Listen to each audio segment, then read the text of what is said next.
जय हिंद साथियों, बहुत बहुत स्वागत है एक बार फिर से आप सभी प्यारे साथियों का बीए सेमेस्टर वाला में। साथियों, आज की क्लास बहुत ही शानदार होने वाली है। क्योंकि आज के इस क्लास में हम लोग कवर करेंगे बीए, बीएससी, बीकॉम 6 सेमेस्टर के आप स्टूडेंट हैं तो आपका एग्ज़ाम होता है को करिकुलर कोर्स के अंदर 6 सेमेस्टर में communication skills and personality development.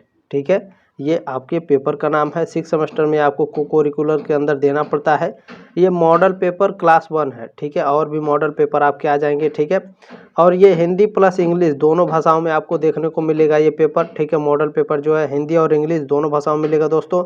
तो प्लीज़ इस क्लास को शेयर कर दीजिएगा। पहली बार आए हैं तो सब्सक्राइब भी कर दीजिए। ठीक है, चले पहला प्रश्न देखते हैं आपका क्या पूछा है साथियों। पहला प्रश्न पूछा है, व्यक्तित्व का मतलब क्या होता है? What does personality mean? ठीक है, यानी पर्सनालिटी का मतलब क्या होता है भैया?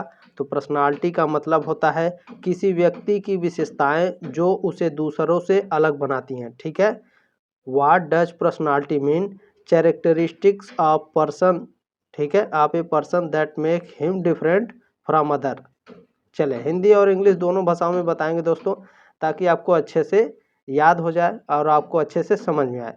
जो एकदम आसान प्रश्न होगा उसको मैंने यहाँ पर इंग्लिश में नहीं लिखा है। जैसे यहाँ पर देखिए, व्यक्तित्व विकास में किन तत्वों का योगदान होता है, यानी दोस्तों जो आपका पर्सनालिटी है उसके विकास में किन तत्वों का योगदान होता है? तो आप सभी लोग जानते हैं, शिक्षा, परिवार और सामाजिक अनुभव, इन तत्वों का योगदान होता है। ऑप्शन नंबर सी करेक्ट है। तो ये बहुत ही आसानी से आपको समझ में आ गया ये प्रश्न। जो नहीं समझ में आएगा, जो कठिन प्रश्न है, उसको मैंने इंग्लिश में भी लिखा है। ठीक है, चलें तो बने रहिएगा साथ में दोस्तों, लास्ट तक जरूर देखिएगा। काफ़ी शानदार प्रश्न है आपके, ये सभी प्रश्न आपके एग्जाम में आएंगे, ध्यान रखिएगा। तीसरा प्रश्न है, व्यक्तित्व के विकास में कौन सा कारक महत्वपूर्ण नहीं होता है? यानी जो आपका पर्सनालिटी है उसके विकास में कौन सा कारक महत्वपूर्ण नहीं होता है? अनुवांशिकता, पर्यावरण, या फिर शिक्षा, या फिर रंग पसंद। तो अनुवांशिकता, पर्यावरण और शिक्षा ये सभी आपके पर्सनालिटी के विकास में महत्वपूर्ण कारक होते हैं। रंग पसंद नहीं होता है। ठीक है, ऑप्शन नंबर डी करेक्ट है आपका। चलिए चौथा प्रश्न देखेंगे। चौथा थोड़ा कठिन था, इसीलिए मैंने इसे इंग्लिश में भी लिखा है। ध्यान से पढ़िएगा दोस्तों। देखिए चौथा प्रश्न है आपका, व्यक्तित्व के किस घटक में व्यक्ति की आंतरिक प्रेरणाएं और इच्छाएं शामिल होती हैं? ठीक है दोस्तों, आपको समझ में आ गया। जो आपका पर्सनालिटी है उसके घटक में जो आपका पर्सनल आंतरिक प्रेरणा और इच्छा है वो किस में शामिल होता है बताइए? तो वो आपके अभिप्रेरणा में यानी मोटिवेशन में शामिल होता है। ठीक है, विच component of personality involves A persons internal motivation and desires? तो ये मोटिवेशन होता है साथियों। ठीक है, ऑप्शन नंबर ए करेक्ट है आपका। देखिए जो नहीं समझ में आएगा आप क्लास को रोक करके आराम से अपने आप से भी पढ़ सकते हैं। बाकी जो मैं बता रहा हूँ काफ़ी शानदार तरीके से बताने का प्रयास कर रहा हूँ। ठीक है, चले पांचवा प्रश्न देखेंगे आपको क्या है। व्यक्ति का वह घटक जो व्यक्ति के सीखने और अनुभवों को प्रभावित करता है वो क्या है भाइयों? तो जो आपके पर्सनालिटी का वह कौन सा घटक है जो आपके पर्सनल सीखने और अनुभवों को प्रभावित करता है? तो वह धारणा होता है, यानी परसेप्शन। ठीक है साथियों, the component of personality that influence a personal's learning and experience. तो ये क्या होता है? परसेप्शन होता है। ठीक है, ऑप्शन नंबर ए करेक्ट है आपका। चलिए छठवां प्रश्न बहुत ही आसान है। क्या है देखिए, व्यक्तित्व के किस घटक का संबंध व्यक्ति की भौतिक विशेषताओं से होता है? तो पर्सनालिटी का वह घटक जो व्यक्ति की भौतिक विशेषताओं से होता है उसकी शारीरिक बनावट से होती है। ठीक है, ऑप्शन नंबर ए करेक्ट है आपका। बहुत ही शानदार प्रश्न है ये। चले सातवां प्रश्न आपका क्या कह रहा है, व्यक्तित्व के निर्धारण में आनुवंशिकी की भूमिका को किस सिद्धांत द्वारा समर्थित किया जाता है? तो आनुवंशिकता सिद्धांत के द्वारा समर्थित किया जाता है। ऑप्शन नंबर सी करेक्ट है आपका। चलिए अगला प्रश्न देखेंगे साथियों। आठवां प्रश्न आपका क्या पूछा है, पर्यावरण का व्यक्तित्व पर पर्यावरण का व्यक्तित्व पर प्रभाव किसे दर्शाता है? वंशानुक्रम को दर्शाता है, संवेदनशीलता को, सीखना को, या फिर पालन पोषण को? तो जो पर्यावरण का पर्सनालिटी पर प्रभाव दर्शाता है साथियों, यह आपका पालन पोषण दर्शाता है। ऑप्शन नंबर डी करेक्ट है। प्रश्न नंबर 9 क्या पूछा है, सामाजिक अनुभवों का व्यक्तित्व निर्माण में क्या महत्व है? जो सामाजिक अनुभव होता है पर्सनालिटी के निर्माण में क्या महत्व होता है? प्राथमिक महत्व होता है, द्वितीयक, तृतीयक या फिर नगण्य महत्व होता है? तो सामाजिक अनुभवों का पर्सनालिटी में जो निर्माण होता है प्राथमिक महत्व होता है। ऑप्शन नंबर ए करेक्ट है आपका। चलिए 10वां प्रश्न देखेंगे आपका क्या है? मानव व्यक्तित्व पर हार्मोन्स का प्रभाव किस सिद्धांत में वर्णित है? तो जैविक सिद्धांत में वर्णित है। ऑप्शन नंबर बी करेक्ट है आपका। देखिए जो आसान प्रश्न रहेंगे साथियों उसको मैंने बिल्कुल भी इंग्लिश में नहीं लिखा है, जो आपको एकदम समझ में आ जाएगा तुरंत उसे मैंने केवल हिंदी में लिखा है। चले, व्यक्तित्व के विकास में संस्कृति की क्या भूमिका है? यानी जो आपकी पर्सनालिटी है उसके विकास में आपकी संस्कृति की क्या भूमिका है साथियों? तो बहुत ही प्रमुख है। ऑप्शन नंबर ए करेक्ट है आपका। आपका पहनावा ओढ़ावा किस प्रकार का है वो डिसाइड करता है कि आपकी पर्सनालिटी कैसी है। ठीक है, चले 12वां प्रश्न आपका इसमें पूछा है, शिक्षा कैसे व्यक्तित्व के निर्माण में योगदान देती है? बताइए, जो शिक्षा है वह आपके व्यक्तित्व के, वह आपके पर्सनालिटी के निर्माण में योगदान देती है। तो ज्ञान का संचार, सामाजिकीकरण और व्यक्तित्व विकास, ये तीनों आपके जो शिक्षा हैं ये सभी आपके पर्सनालिटी में क्या करते हैं भैया? योगदान देते हैं। ठीक है, ऑप्शन नंबर डी करेक्ट हो जाएगा। चलिए 13वां प्रश्न आपका देखेंगे क्या पूछा है? व्यक्तित्व के विकास में पारिवारिक पृष्ठभूमि का प्रभाव क्या होता है? यानी आपका जो पर्सनालिटी है उसके विकास में जो परिवार की पृष्ठभूमि है वह क्या प्रभाव छोड़ता है? तो वह महत्वपूर्ण प्रभाव छोड़ता है। ठीक है, ऑप्शन नंबर सी करेक्ट है। देखिए बिल्कुल आसान भाषा में समझाने का प्रयास करेंगे। ठीक है, चले 14वां प्रश्न आपका पूछा है, व्यक्तित्व के निर्माण में दोस्तों और समूहों का प्रभाव कैसे परिलक्षित होता है? यानी आपका जो पर्सनालिटी है उसके निर्माण में आपके जो दोस्त हैं और आपके जो समूह है दोस्तों का वह कैसे परिलक्षित होता है? तो सकारात्मक परिलक्षित होता है। ठीक है, बहुत कुछ सीखते हैं आप अपने दोस्तों के साथ। चलें, ऑप्शन नंबर बी करेक्ट है। प्रश्न नंबर 15 क्या है साथियों? जीवन के अनुभव व्यक्तित्व के विकास में कैसे योगदान देते हैं? ठीक है, जो जीवन के अनुभव होते हैं वो आपके पर्सनालिटी के विकास में कैसे योगदान देते हैं? तो आकार देते हैं, मार्गदर्शन करते हैं और प्रभावित करते हैं। ठीक है, ये सभी हो जाएगा। ऑप्शन नंबर डी करेक्ट है। प्रश्न नंबर 16 आपका पूछा है साथियों, व्यक्तित्व के निर्धारक के रूप में आत्मधारणा की भूमिका क्या है?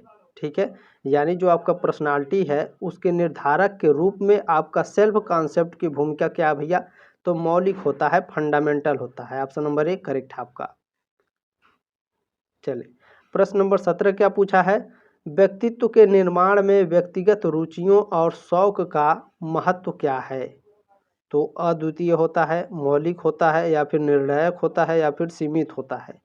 तो जो आपका पर्सनालिटी है उसके निर्माण में, ठीक है, जो पर्सनल रुचि होता है आपका वह अद्वितीय होता है। ठीक है, अनक्वी होता है। ऑप्शन नंबर ए करेक्ट है आपका। What is the importance of personal interested and hobbies in building personality? ठीक है, ऑप्शन नंबर ए करेक्ट है आपका, अनक्यू।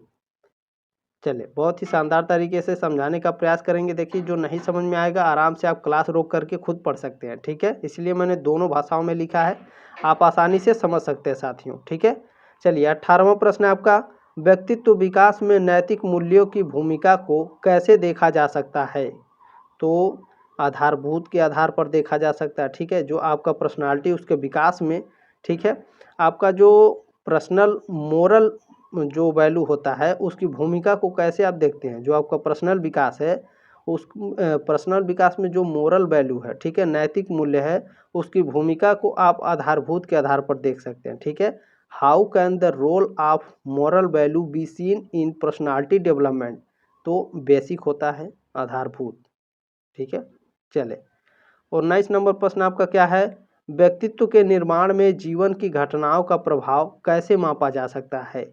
यानी आपके पर्सनालिटी के निर्माण में जो जीवन की घटनाएं हैं उसके प्रभाव को अस्थायी रूप से आप माप सकते हैं। ठीक है, ऑप्शन नंबर डी करेक्ट है आपका। प्रश्न नंबर 20 क्या है साथियों? एक व्यक्ति के व्यक्तित्व को सबसे अच्छा कैसे समझा जा सकता है? यानी जो पर्सन है उसके पर्सनालिटी को सबसे अच्छा कैसे समझा जाएगा? तो उसके कार्यों और व्यवहार से। ऑप्शन नंबर बी करेक्ट है। चलिए 21 नंबर प्रश्न पूछा है, व्यक्तित्व शब्द का मूल अर्थ क्या है, यानी जो पर्सनालिटी है उसका मूल अर्थ क्या होता है भैया, तो चरित्र होता है, character. Option number C correct है। What is the basic meaning of word personality, character होता है। देखिए ये प्रश्न 100% आएगा आपके एग्जाम में। ये जो मैं 100% बोलता हूँ वो छपा रहता है पहले से, और जो मैं पढ़ा रहा हूँ ये भी आपके एग्जाम में आएगा, ऐसा नहीं है कि ये प्रश्न आएगा। ठीक है, चलिए दोस्तों 22 नंबर प्रश्न है आपका, व्यक्तित्व का विकास किस प्रकार होता है, यानी आपका जो पर्सनालिटी है उसका विकास कैसे होता है, तो जीवन भर धीरे धीरे होगा। ठीक है, ऑप्शन नंबर सी करेक्ट है। आप जितना सीखते जाएंगे उतना आपका पर्सनालिटी इम्प्रूव होता जाएगा। ठीक है, चले 23 नंबर प्रश्न क्या है, अच्छे व्यक्तित्व के लिए क्या आवश्यक है, यानी अच्छे पर्सनालिटी के लिए क्या आवश्यक है भैया, तो सकारात्मक दृष्टिकोण और अच्छा व्यवहार। ऑप्शन नंबर बी करेक्ट है। 24 नंबर प्रश्न क्या है, व्यक्तित्व के अध्ययन को क्या कहते हैं, पर्सनालिटी के अध्ययन को क्या कहते हैं भैया, पर्सनालिटी साइकोलॉजी कहते हैं। ऑप्शन नंबर डी करेक्ट है। ये भी 100% आप लिख के रख लीजिए, ये भी आएगा। चले प्रश्न नंबर 25 क्या है, व्यक्तित्व के विकास में निम्नलिखित में से कौन सी भूमिका नहीं निभाती है, यानी आपके पर्सनालिटी के विकास में इन चारों में से कौन सी भूमिका नहीं निभाती है, तो मित्र आपके पर्सनालिटी में निभाते हैं। ठीक है, जुतवा सही से पहन ले भाई।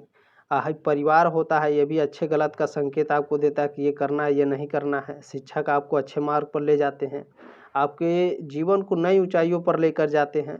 मौसम इसमें कुछ नहीं करता है। ठीक है, ऑप्शन नंबर डी करेक्ट है आपका। प्रश्न नंबर 26 आपका पूछा है, व्यक्तित्व को समग्र रूप से कैसे समझा जा सकता है, how can personality be understood holistically.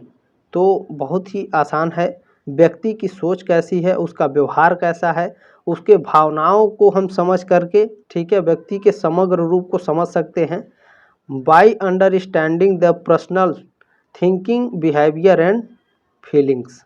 Option number B correct है आपका। देखिए बहुत ही शानदार प्रश्न है ये भी आपका 100% आएगा एग्जाम में। चलिए 27 नंबर प्रश्न क्या है, व्यक्तित्व के निर्माण में सबसे महत्वपूर्ण बात क्या है, ये भी 100% आएगा। यानी आपका जो पर्सनालिटी है उसके निर्माण में सबसे महत्वपूर्ण बात क्या है भैया, तो संस्कार और मूल्य, ये दोनों ही आपके व्यक्तित्व के निर्माण में सबसे महत्वपूर्ण बात हैं। ठीक है, चलें 28 नंबर प्रश्न क्या है, एक व्यक्ति का व्यक्तित्व किस पर आधारित होता है, यानी जो एक पर्सन है उसकी पर्सनालिटी किस पर आधारित होता है, उसकी जाति पर, उसकी सोच और व्यवहार पर, उसके वस्त्र पर, या फिर उसकी उम्र पर। तो उसकी सोच और व्यवहार कैसी है, ठीक है, उस व्यक्ति का व्यक्तित्व उस पर आधारित होता है, उसकी सोच और व्यवहार पर। चलें देखिए, जब आप एग्जाम हॉल में बैठेंगे, जब आप प्रश्न को पढ़ेंगे, बहुत ही आसानी पूर्वक आप प्रश्न का उत्तर दे सकते हैं। ठीक है, काफ़ी हार्ड नहीं होता है ये, केवल आपको दिमाग से एकदम दिल लगा के पढ़ना है कि कैसे इसको पढ़ें हम। ठीक है, जब आप पढ़ेंगे तो आप स्वयं उसका उत्तर दे सकते हैं। चलिए 29 नंबर प्रश्न क्या है, व्यक्तित्व विकास में पर्यावरण का क्या अर्थ है, यानी जो पर्सनालिटी है उसके विकास में पर्यावरण का अर्थ क्या होता है, तो सामाजिक, सांस्कृतिक और शैक्षिक पर्यावरण होता है भैया। ऑप्शन नंबर बी करेक्ट है। और यहाँ यूट्यूब पर आप पढ़ रहे हैं तो ये भी आपके लिए बहुत ही फायदेमंद है, क्योंकि यही सारे प्रश्न मॉडल पेपर से आते हैं। चलें 30 नंबर प्रश्न आपका है, व्यक्तित्व का विकास किससे प्रभावित होता है, यानी जो पर्सनालिटी है आपकी उसका विकास किससे प्रभावित होता है, टेलीविज़न देखेंगे, या फिर किताब पढ़ेंगे, या फिर अनुभव और शिक्षा से, या फिर खाने की आदत से। तो अनुभव और शिक्षा से आपकी पर्सनालिटी का विकास प्रभावित होता है। ठीक है, इम्प्रूव होता है। क्या सही है क्या गलत है। ठीक है, चले प्रश्न नंबर 31 क्या है साथियों, अच्छे व्यक्तित्व की पहचान क्या है भैया, अच्छे पर्सनालिटी की पहचान क्या है, अच्छे पर्सनालिटी की पहचान होती है सम्मान और सहानुभूति दिखाना। ऑप्शन नंबर बी करेक्ट है।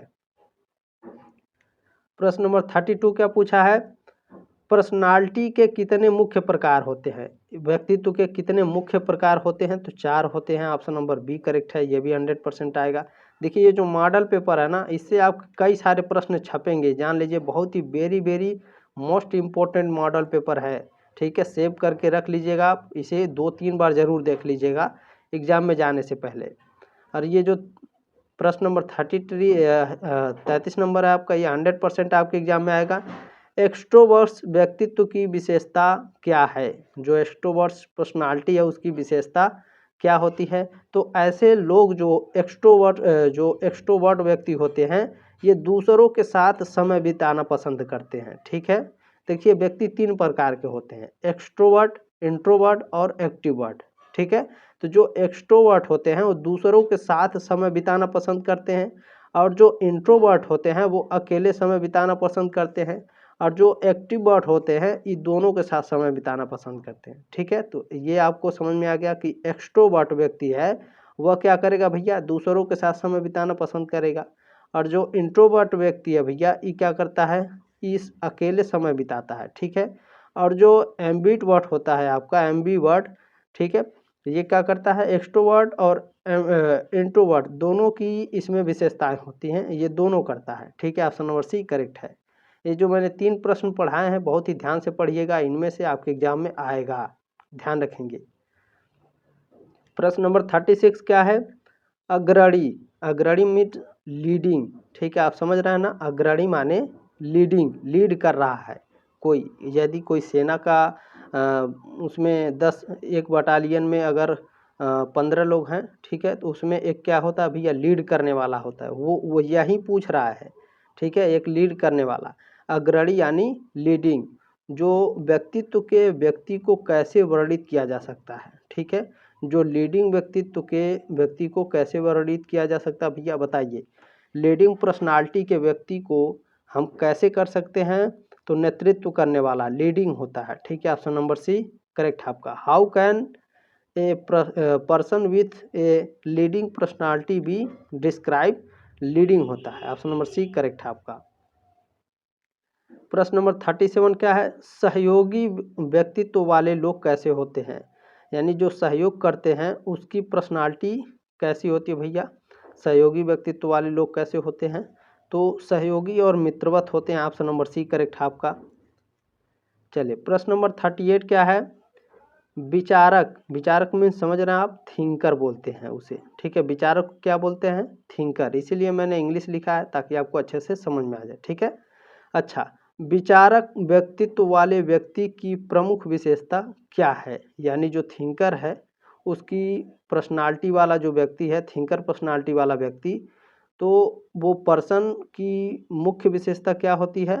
वह विश्लेषणात्मक और तार्किक होता है। ठीक है, एनालिटिकल एंड लॉजिकल होता है। समझ में आ रहा है? विचारक व्यक्तित्व वाले व्यक्ति की प्रमुख विशेषता क्या है? विश्लेषणात्मक और तार्किक होता है। देखिए बहुत ही शानदार प्रश्न है, बिल्कुल भी मिस मत करिएगा, ध्यान से पढ़ लीजिए। ठीक है, what is the main characteristics of a person with thinker personality, analytical and logical? प्रश्न नंबर 39 है, 39 नंबर, सृजनशील। सृजनशील माने क्या होता है? क्रिएटिव। ठीक है, सृजनशील व्यक्ति क्या होता है? सृजनशील व्यक्ति मीन्स क्रिएटिव व्यक्ति।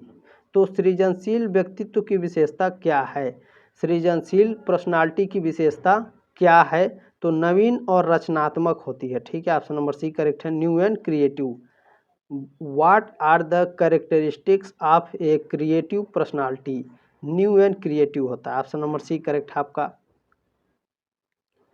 प्रश्न नंबर 40 क्या है, संवेदनशील व्यक्तित्व वाले व्यक्ति कैसे होते हैं? संवेदनशील माने समझ रहे हैं, सेंसिटिव। सेंसिटिव आप बोलते हैं ना, आम बोलचाल की भाषा में आप बोलते हैं ये सेंसिटिव व्यक्ति है। ठीक है, तो आप समझ रहे हैं ना, संवेदनशील व्यक्तित्व वाले व्यक्ति कैसे होते हैं? तो वो क्या होते हैं भैया? भावनात्मक और सहानुभूतिपूर्ण वाले व्यक्ति होते हैं। ठीक है, what are people with sensitive personality like? Emotional and sympathetic होते हैं, ऑप्शन नंबर ए करेक्ट है आपका। बहुत ही शानदार प्रश्न है। ठीक है, बहुत ही अच्छा लग रहा है पढ़ने में इसे। संवेदनशील व्यक्ति वाले कैसे व्यक्ति होते हैं भैया? जो संवेदनशील होते हैं उनका व्यक्तित्व यानी पर्सनालिटी उनकी कैसी होती है? भावनात्मक और सहानुभूतिपूर्ण होते हैं। प्रश्न नंबर 41 क्या है, यथार्थवादी। यथार्थवादी का इंग्लिश होता है रियलिस्टिक। क्या होता है? रियलिस्टिक होता है, ध्यान रखेंगे। यथार्थवादी व्यक्तित्व वाले व्यक्ति की खासियत क्या होती है? यानी रियलिस्टिक जो पर्सनालिटी वाला पर्सन है उसकी खासियत क्या होती है, तो वास्तविकता पर आधारित होती है। ऑप्शन नंबर सी करेक्ट है आपका।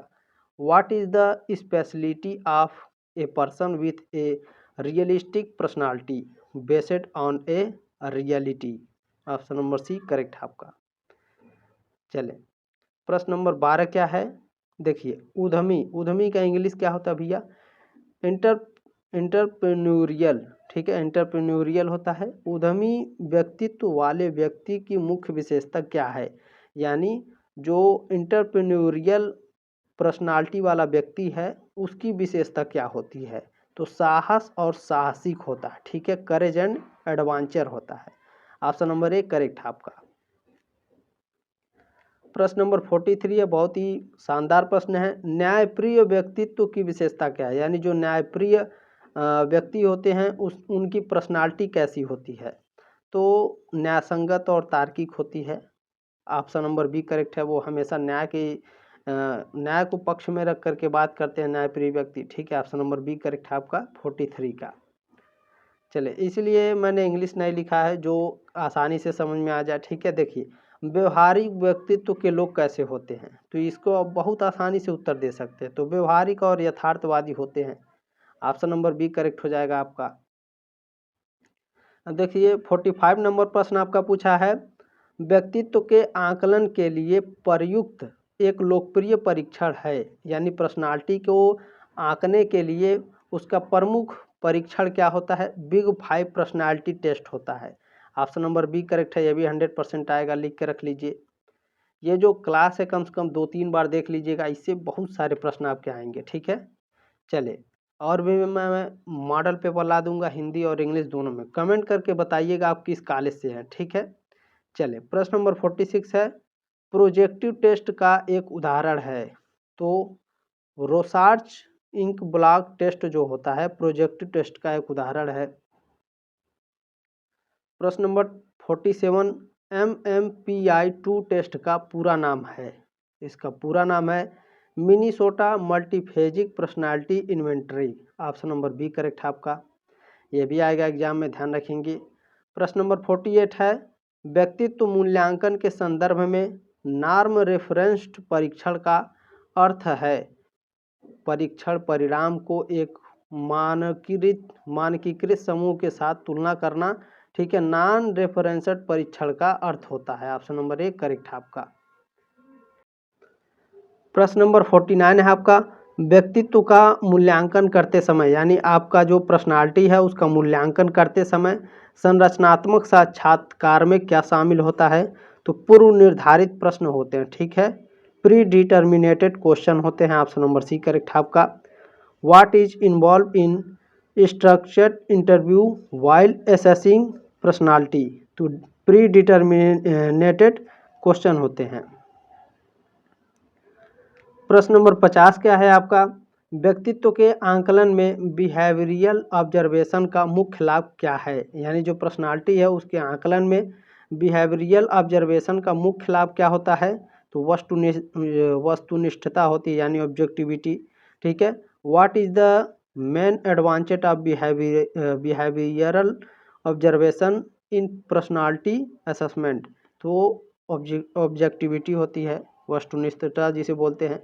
ये काफ़ी शानदार प्रश्न है। ये जो मॉडल पेपर है काफ़ी शानदार मॉडल पेपर है, इससे कई सारे प्रश्न आपके एग्जाम में देखने को मिलेंगे। मैं फिर से बोल रहा हूँ। ठीक है, प्लीज़ इस क्लास को शेयर कर दीजिएगा, ये आपकी जिम्मेदारी है और आपसे रिक्वेस्ट भी है।